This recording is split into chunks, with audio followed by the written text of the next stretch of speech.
a second telephone which is plugged into a telephone socket in the wall, either in the bedroom or the office, you will need to install a safe socket. And that just makes it so the alarm has priority over the telephone line. If you have an internet filter, be sure to unplug your telephone out of the filter, get your alarm telephone cord and plug it into the phone side of the filter, and then plug your telephone into the back of the alarm. And that's it.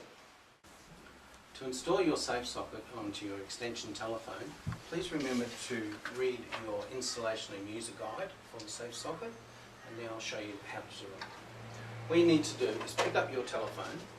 Where the telephone line coming from the wall socket is plugged into your telephone, unplug it, plug in your safe socket into there, and then the cord coming from your wall socket plugs into the end of the safe socket,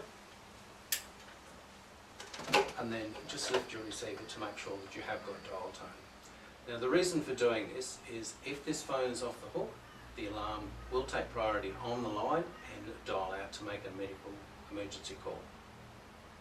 Now it's time to test your safe socket. What you need to do is just pick up the receiver off your telephone, wait for your dial tone to time out.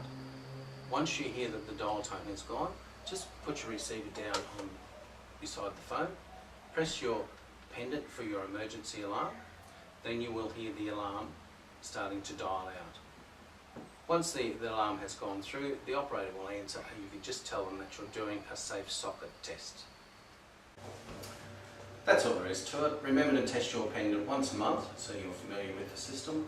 If you have any problems, please don't hesitate to call our customer service or visit our website.